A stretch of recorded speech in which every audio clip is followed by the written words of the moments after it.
but there's also, I put on my metrics glasses, all my analytics glasses for all those nerds out there. But Thomas Bryant's jockstrap, get him out of here! How does that not indicate to you, like, hey, sometimes, like, these prospects are awesome? Donald, get back!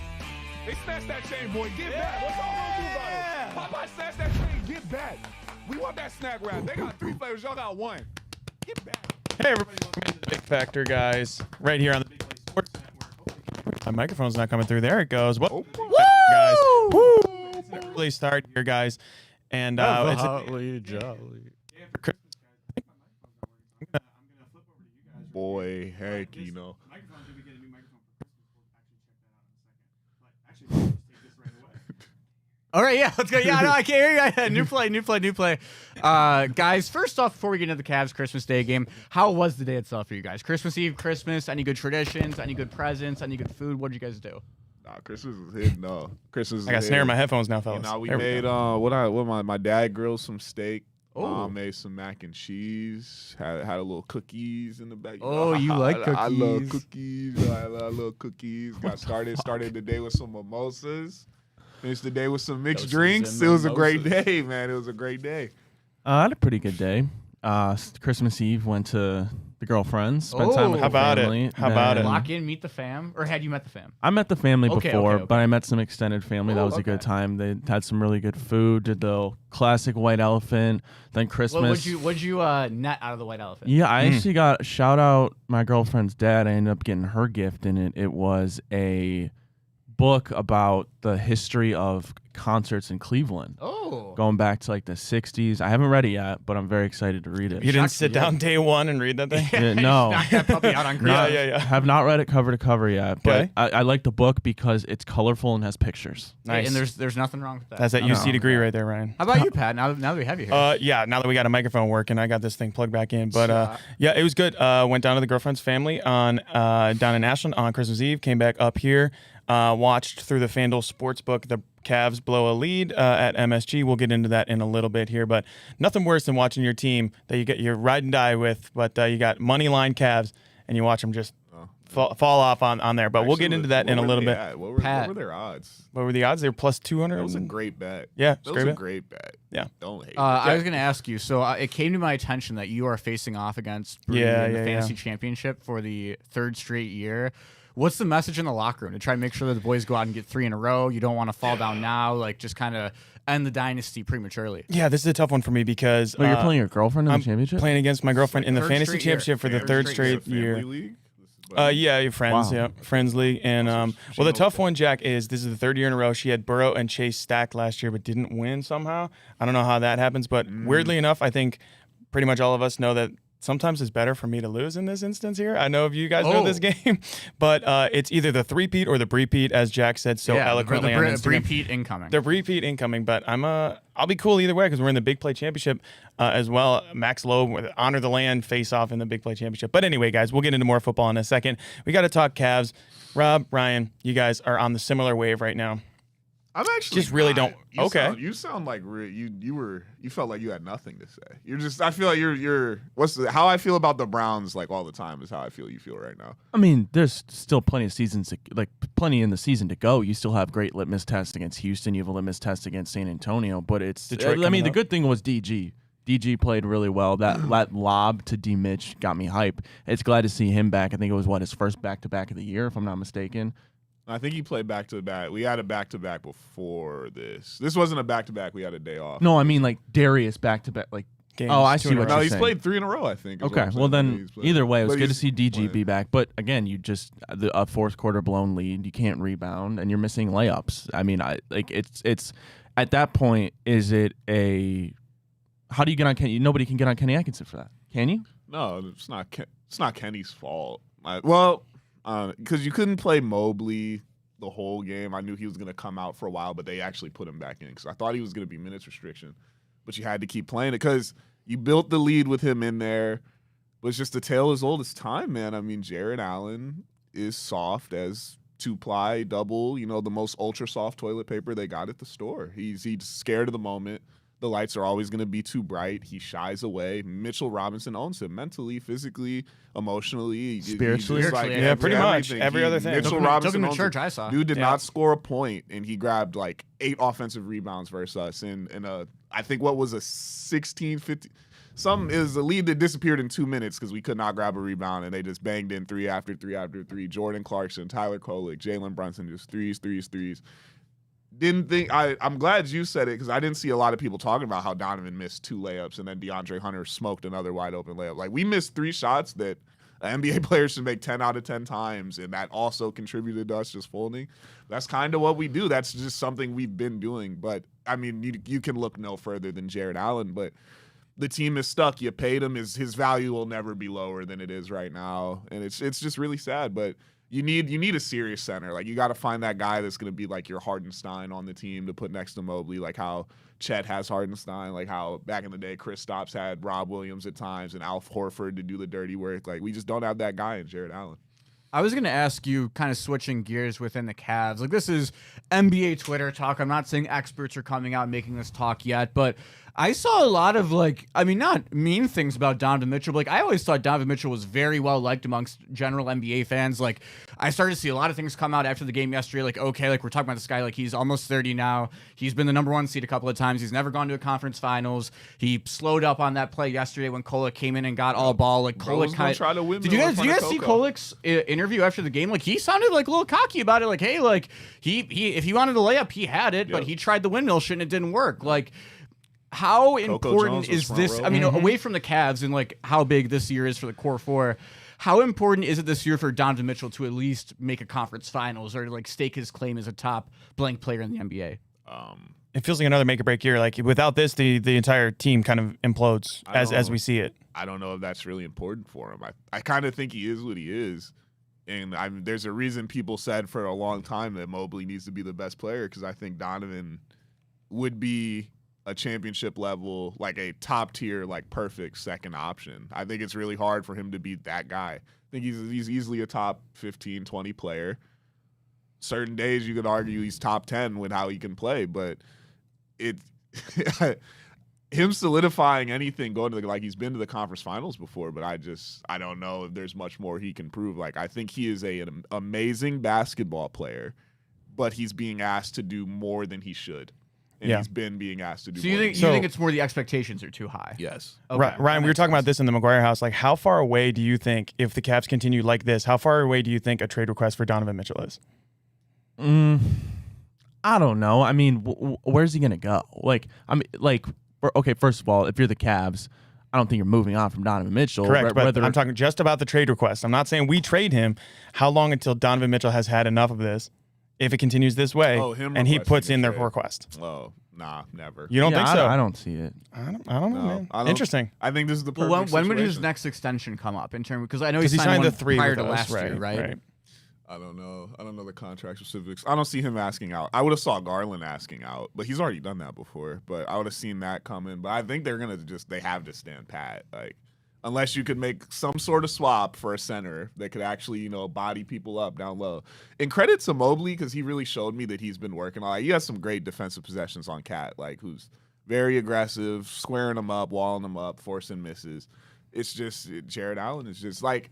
I look at him and I see someone who just does their job because they're good at it. He doesn't love their job. I think he sees basketball it's clear as day as an occupation. I don't think he loves it. I don't think he does. And you could tell that's why it's so wishy-washy. Yeah, maybe he'd be someone with his cats. No shade. But no, it's good. Like, if I was 7 foot and I could go make what he's $30 million a year to do it, I'd show up, I'd do it. But that doesn't mean he's gonna love it.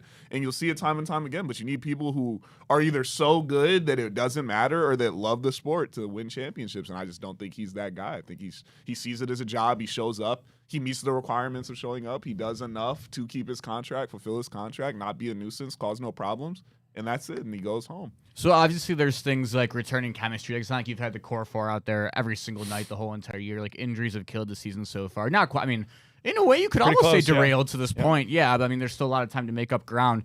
Rob, like, what's the biggest thing you need to see from this team before the playoffs start? Like, I mean, I know it's kind of a general thing to say, but like, because you haven't seen Struz yet, things like that. But like, what I guess, was your biggest concern yesterday that you think would pop up again in the playoffs?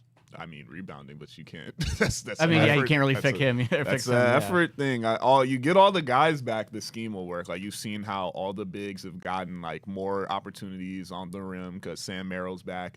Same thing will happen with Max Strus when you can bring a shooter off those handoffs who's just a knockdown guy that they got to get up in their face. Opens up the plays for Jaron Allen, Evan Mobley to let him work their 2-man. The offense, they're moving the ball. They're playing great offense. The shots are starting to fall. Like, the averages are averaging out. We weren't going to be the 27th best 3-point shooting team in the league forever. They're a much better team than that. But you're going to run into the same pitfalls at the end of the day. I think Lonzo Ball has been very, very, very underwhelming.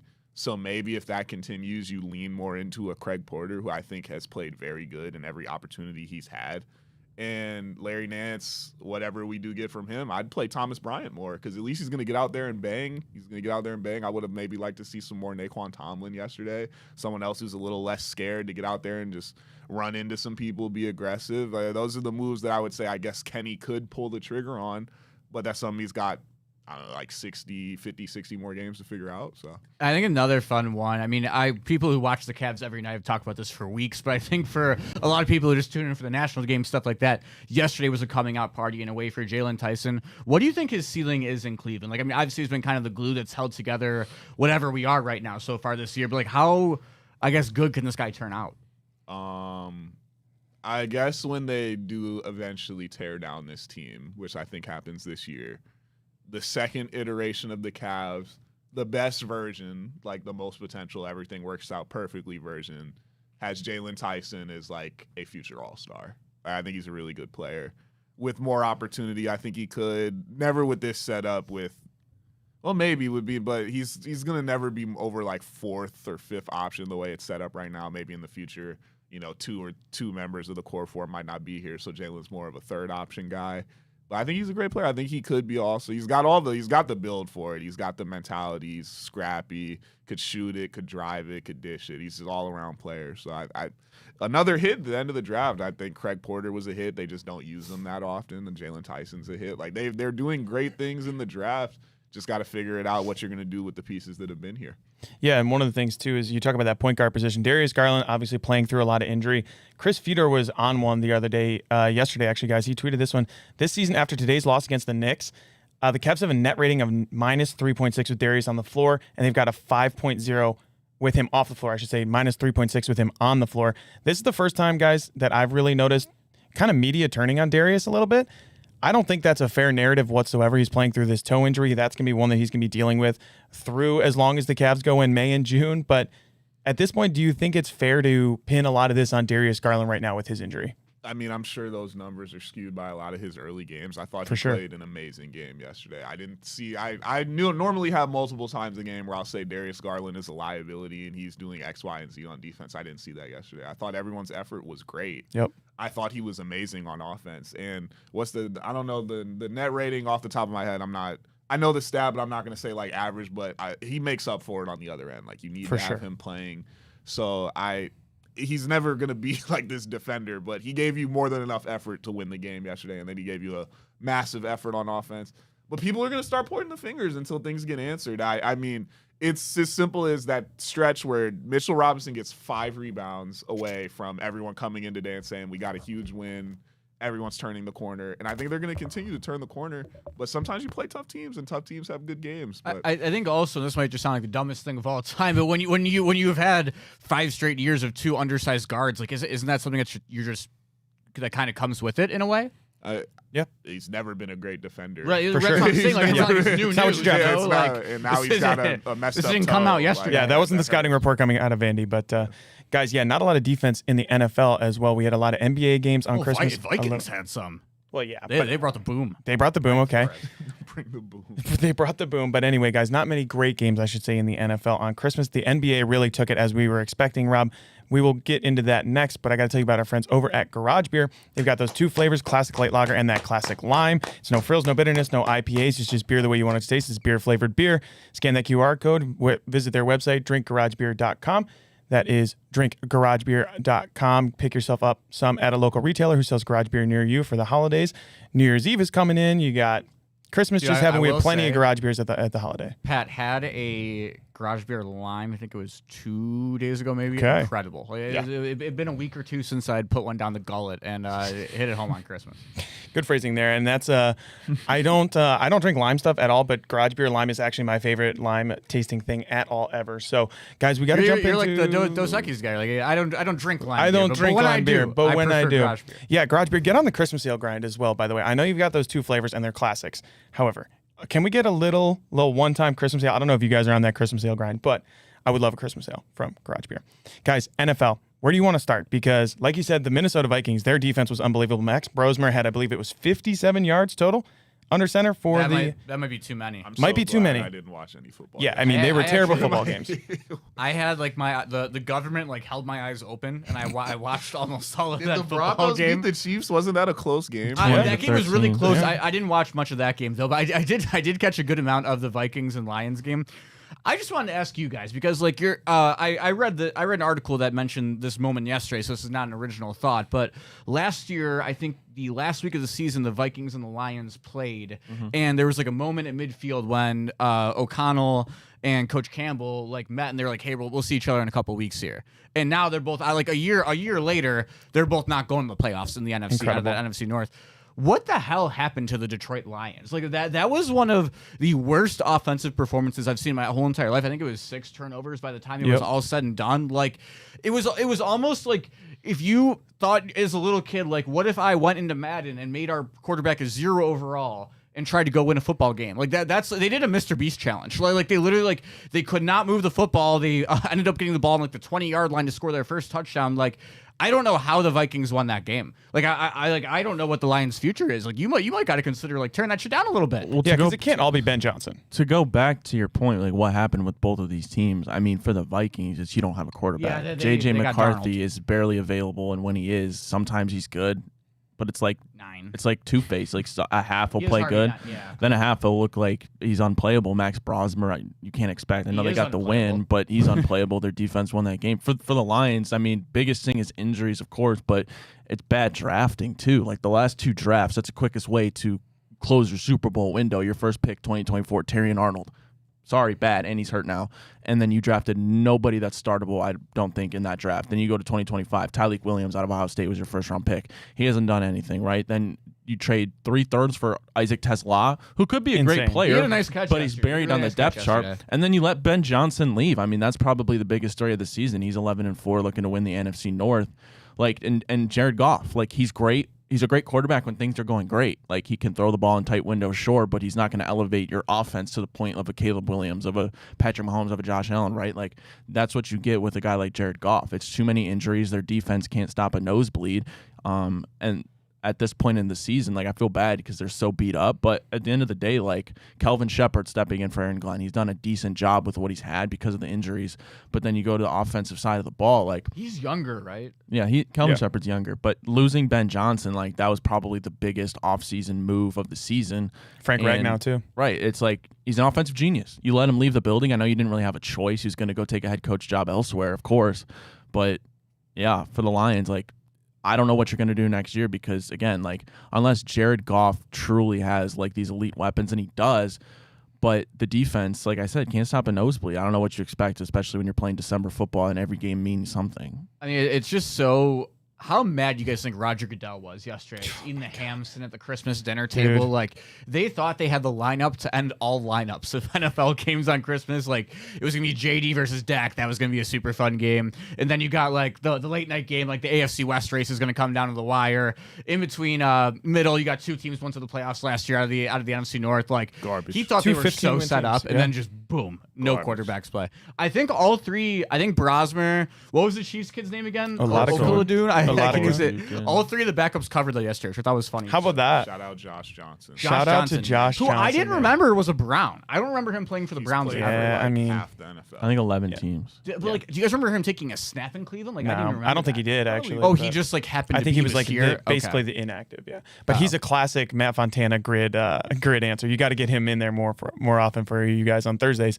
But Can we talk about our Browns? yeah, that's where I was headed right there. Is you got your Browns coming up on Sunday. The Steelers coming into in the cold and rain. oh my God, 1st and 10. It's Cleveland Browns again. But the Browns are going to be hosting the Steelers on Sunday. Steelers looking for a playoff game. The Ravens might not have Lamar Jackson, so they could honestly clinch the division this weekend against your Cleveland Browns here on Sunday. Ryan, where do you want to start with it? Well, the Ravens lose against the Packers. It's clinched. over. Yeah. And that's what makes you think, like, the line is only 3. I don't know why it's only 3. I get it's at home, but unless they got to be thinking Ravens lose to the Packers, and if you're the Steelers, I don't know if they want to do this, but you sit Aaron Rodgers. They should, yeah. I mean, you could start him week 18 if you don't want him to go totally frail into the playoffs, but, like, I don't know how they're only 3-point favorites. I kind of just wanted to shift this conversation and talk about the draft, like, and the quarterback situation.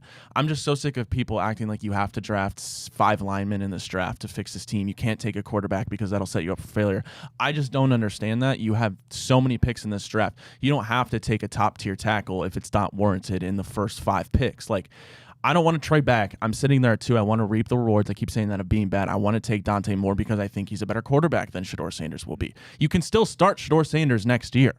And if things don't look great, then you shift to Dante Moore. First thing is you have to get a new head coach. Kevin Stefanski has to go. You have to get rid of that stain on, and not that he's a stain on this organization, but the way they're playing right now is you have to get some sort of new head figure into that locker room. You have to completely rechange the culture.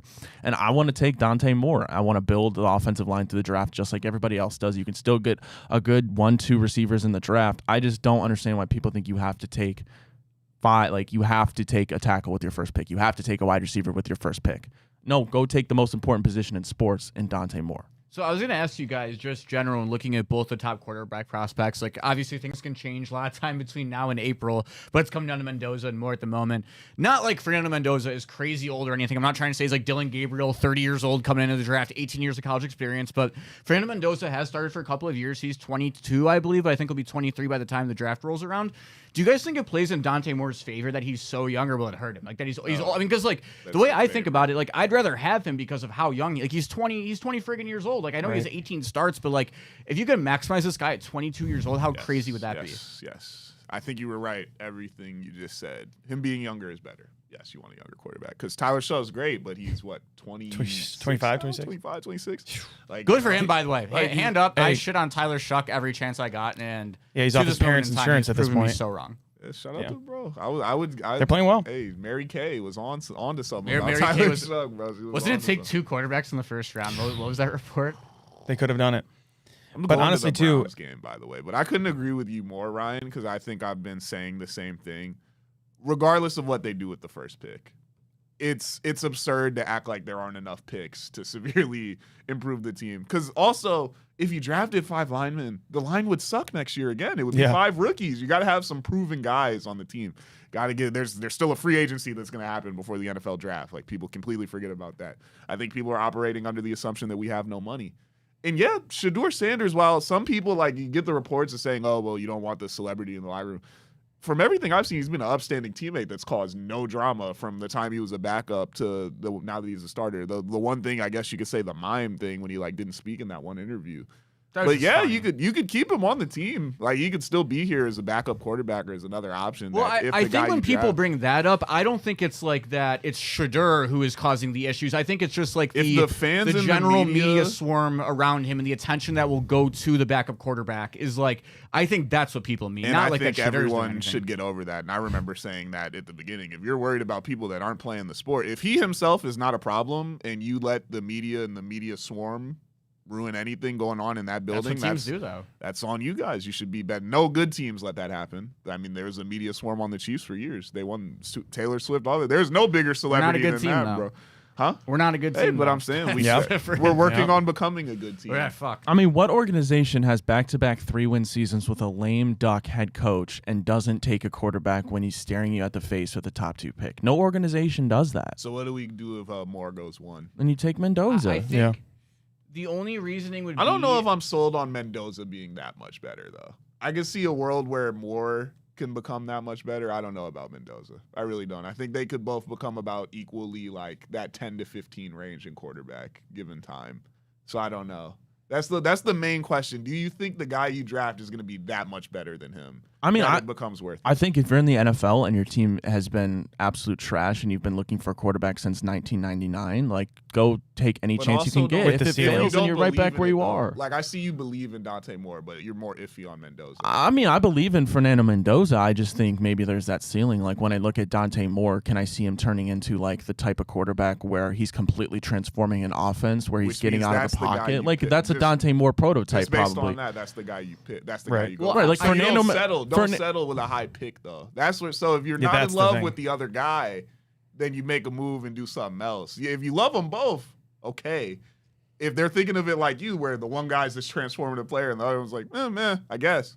I mean, like, you know what I mean? But I get what you mean, but I'm also staring down the barrel of drafting a guy who's 13-0, has led Indiana back to relevance, won the Big Ten, and beat Ohio State, the closest thing to an NFL defense that you're going to see in the college landscape right now. That is smooth, but you haven't said anything about what you project his future to be. You said you're telling me he's a solid guy. Like I said, it's a non-risky move. It's safe, but is safe how you win in the NFL?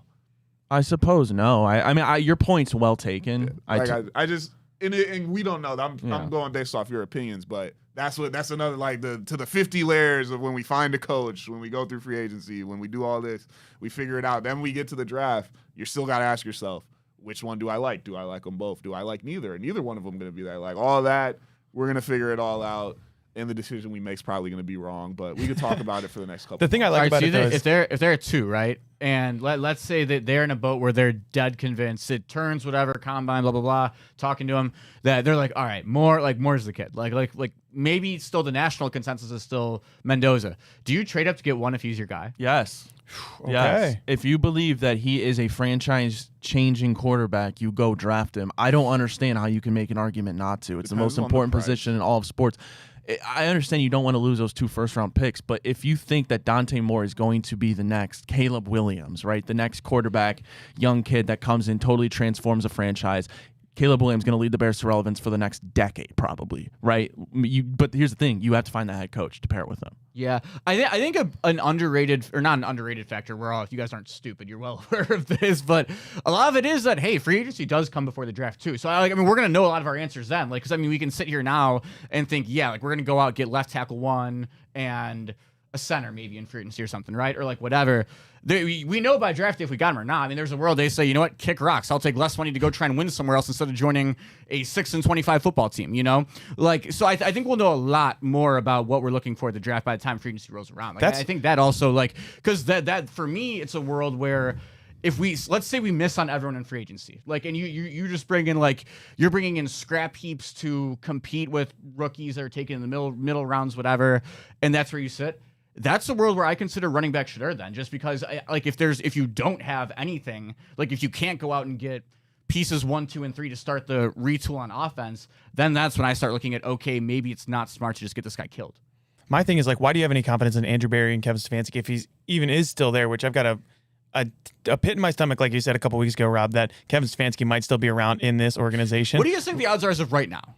As right now that he stays? Like week 1, when the plane leaves right there and flies over the stadium, Kevin's on the sidelines in a brown. Like, if you color. roll the dice and you pick the number, that percentage. I'd give it a 4 out of 1 in 6. Like, yeah, my chance to roll the dice and guess the number is how much. Like, so that I don't know. That's like a little less than 20.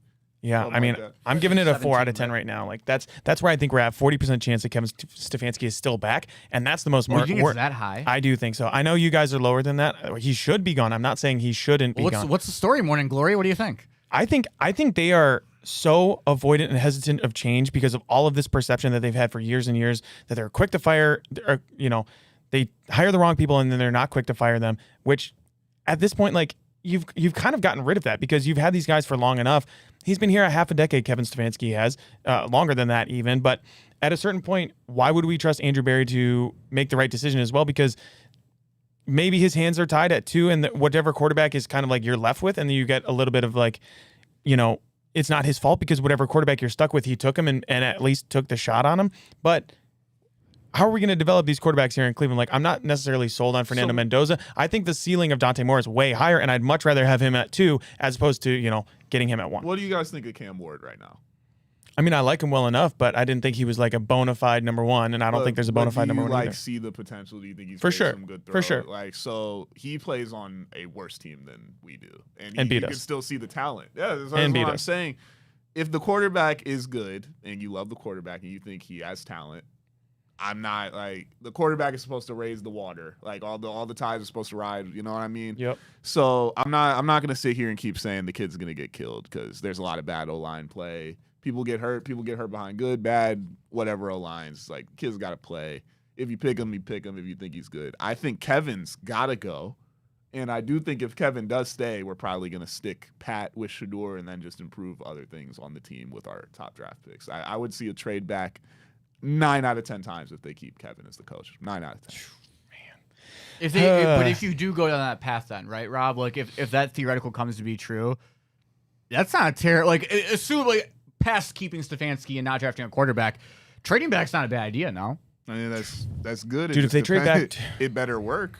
Trade back I better not years, see man. 2 quarterbacks in the Pro Bowl and then us winning another. That's 4 the funny thing games to next me. year. That's the funny thing to me, Jack, is you talked about the timeline This is free agency is before the draft. Crossroads thing. They got to stick. You got to make a decision, and this is really like This is defining for the next 5 years. Right. This decision right now. But my 'Cause thing- you've been- I like how the my thing NBA going does it. back I like though- the draft before free agency. Yeah, I mean, that would be great. But my thing though is like we did this last year where the draft is or free agency is before the draft. They didn't sign Joe Flacco in free agency before the draft. They signed him after the draft. If I remember correctly, like after the draft, where then you had Dylan Gabriel and Shedeur Sanders, and then you bring in Joe Flacco and Kenny Pickett. Kenneth, the big ticket, Kenny Pickett. So why are we deluding? Like it's delusional to think that Andrew Barry and them are going to do this the correct way. And yeah, and I mean, I just don't have any confidence in them to do it the right way or set themselves up for any kind of success at all. I don't know where we go from there, guys, as You an said organization. 40%, right, for Kevin? Yeah, I think that might even be a little high. If you get like, because I think if they're you lose going by to at least like more than a touchdown to the Steelers, what does that drop to?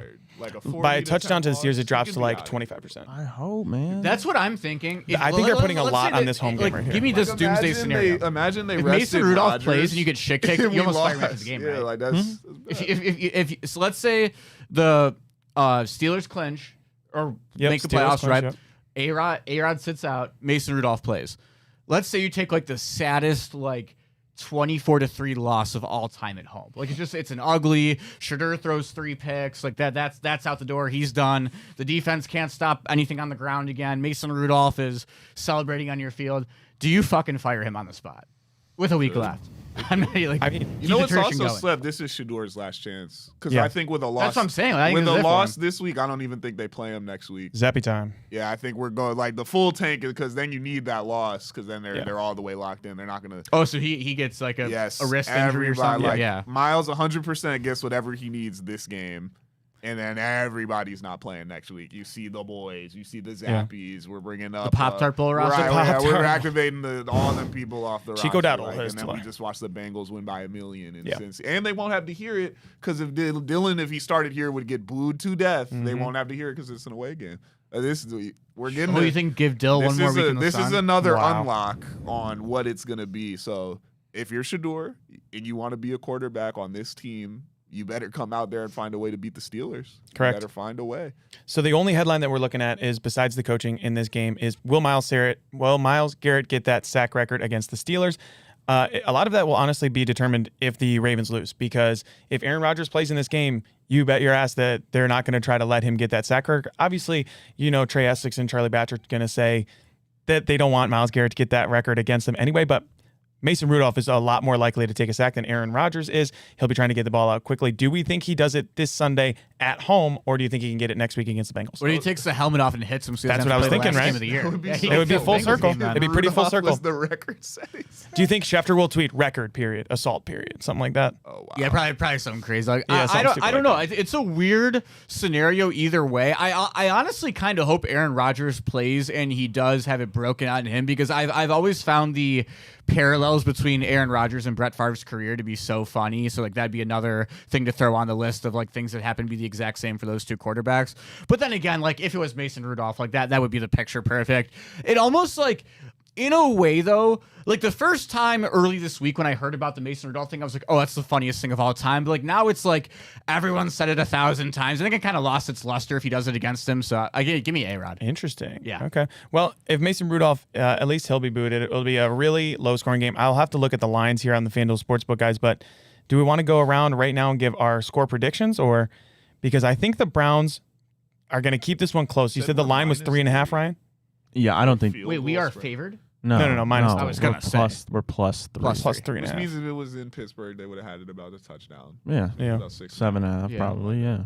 Yeah, honestly, like... Supposed to be a rainy day. Yeah, it's supposed to be a rainy day. But the Browns, Any wind? they ran the ball pretty well against the Bills with Raheem Sanders and Travion Williams, but I see Jalen Warren and Kenny Gainwell taking this one away for the Steelers, honestly. I mean, even Aaron Rodgers or not. Kenneth Gainwell has been their team's He's been MVP. unbelievable. He's been absolutely incredible. He's been their leading receiver in a couple of games, which is crazy to think about. Like, I give the Steelers all the credit in the world. I think they had the most important trade deadline acquisition we've seen in the entire NFL, and getting Kyle Duggar from New England. He's completely transformed that safety room.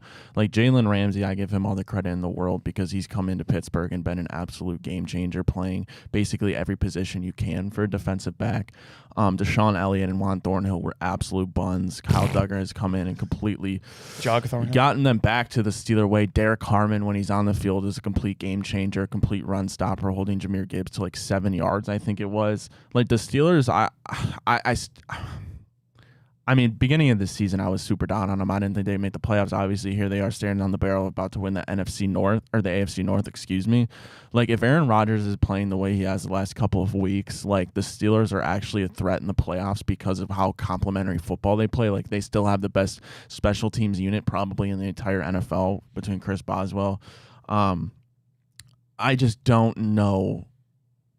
Once they start playing teams like the Bills, like we saw what happened when they went into Heinz Field or whatever it's called now and just run the ball down their throat. I don't know if Derek Harmon's playing that game, but like it's like once you get down to the weeds in the playoffs and you're playing the guys like Josh Allen, I know we have a lot of new faces like Bo Nix. He has one playoff game, play Josh Allen, like Drake May. Like I just don't see the Steelers still making noise in the playoffs, but like it just goes to show, man, no matter what, they're starting an undrafted left tackle and Dylan Cook, who's been playing tremendous, right? Like they just find ways to win games, and it's just so sickening. Yeah, and wasn't it 2.5 weeks ago, Mike Tomlin was as good as fired over there in Pittsburgh.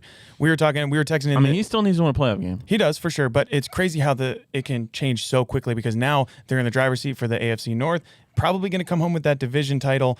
But, I mean, 2 weeks ago, they were talking on Pittsburgh radio, Trey Essex and those guys. Is Mike Tomlin fired? Is the voice gone in that locker room? It's crazy how quickly it can change.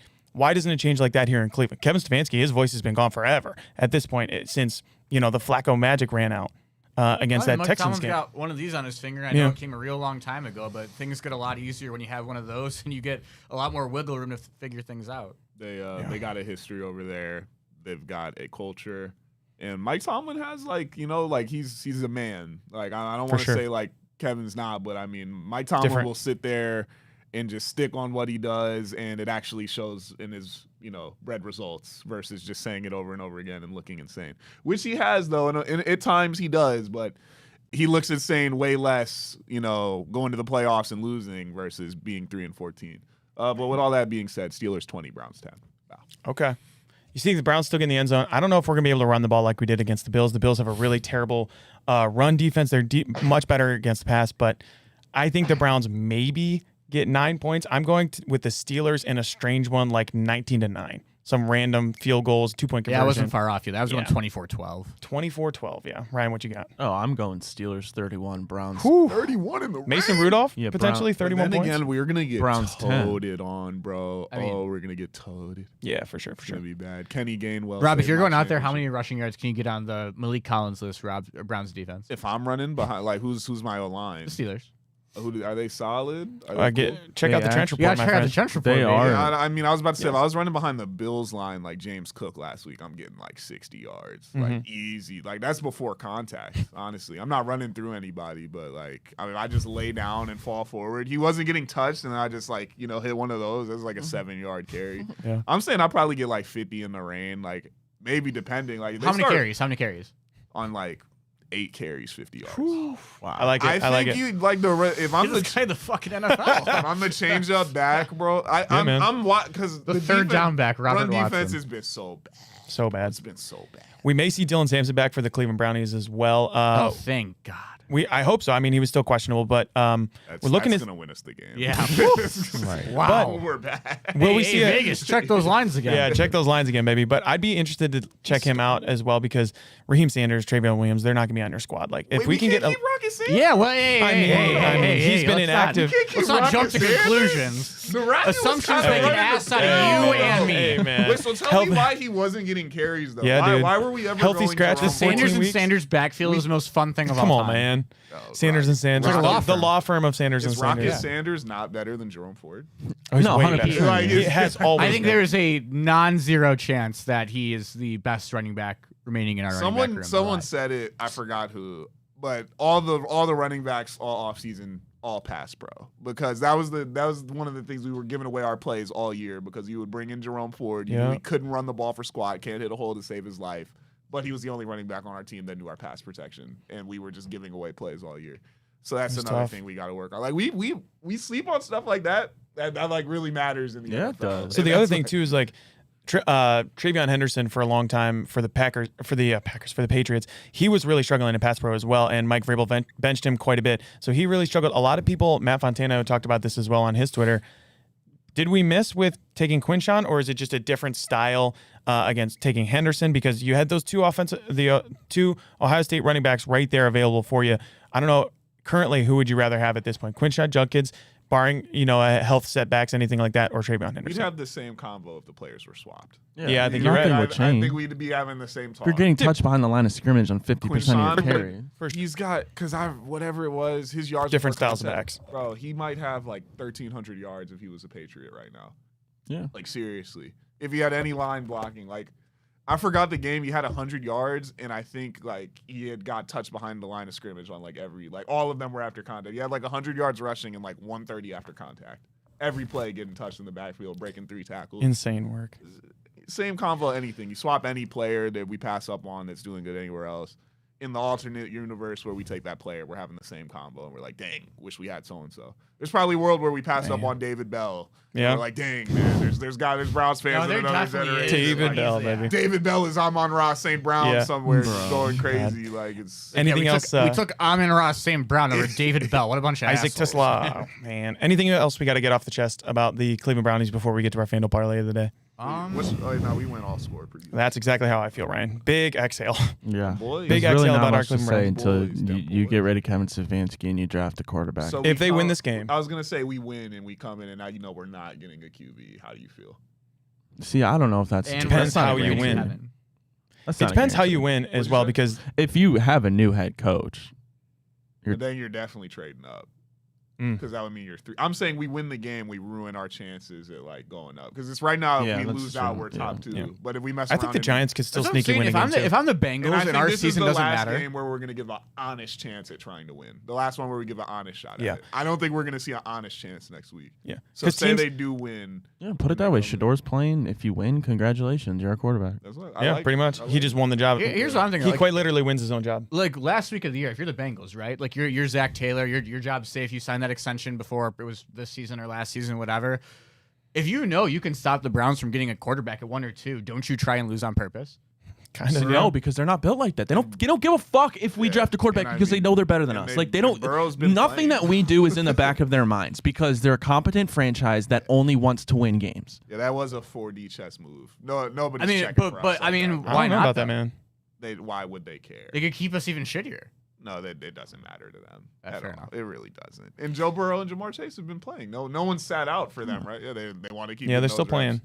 Expect to see them build. They want to end the season on a win and build momentum for next year. They don't care about keeping the Browns out of the Yeah, top 2. like the seriously. Cleveland Browns. Out of the top And we're 2. the Cleveland Browns. Come on, man. Ain't Guys, going I got to tell you about our friends over at FanDuel for our FanDuel parlay of the day. You know how fast NFL game days move. One big play and everything changes. That's why live betting on FanDuel is a game changer. With FanDuel, you can bet in real time while the game unfolds. The score just flipped, jumped on a new spread or a live money line. That wide receiver's heating up. Bet the next touchdown score or total yards. Think that drive stalls in the red zone. Take a live field goal prop or fade the total. Live player props, team totals, drive results, updated spreads, next play markets. It's all there. It's fast, it's fun. And with FanDuel, your live bets move as quickly as the game does. So whether you're riding momentum or fading the hype, FanDuel puts you right in the middle of every moment. Visit FanDuel.com/bigplay to download the app and bet the NFL live all season long. You got to be 21 plus in the great state of Ohio or 21 plus in the great state of Pennsylvania. You got a gambling problem, call 1-800-GAMBLER or visit rghelp.com. Guys, now we'll go into our FanDuel parlay of the day. Jack, take it away for us. Let's do it. All right, here we go. We're starting off Celtics and Pacers. Tonight we're going Peyton Pritchard, the Oregon Duck alum, correct? Yes. Yes. Yeah, Oregon played with Duck. Dylan Brooks, did you know? Scored 15 points. Boston Celtics spread -8.5, going on the road to take on the lowly Pacers. Guys, it's a Lobo day, ain't it? Gotta be. New Mexico Monday night, we're taking them. They're taking on Minnesota and PJ Flex Ball Club. That's my We're leg, going too. That's with my the fault. Lobos. What bowl is it? What bowl is it? Guaranteed rate bowl. Yeah. Guaranteed go. rate bowl. And then we got the University of Texas San Antonio Roadrunners. The Roadrunners, taking baby. on SA. UTSA. The Roadrunners taking on FIU. We're taking the UTSA spread -5.5. Peyton Pritchard, 15 points. Celtics spread. New Mexico money line. UTSA spread. Guys, I hope everyone had a great holiday, Christmas. We're going to take a nice long weekend. We'll be back here on Monday, same time, same people.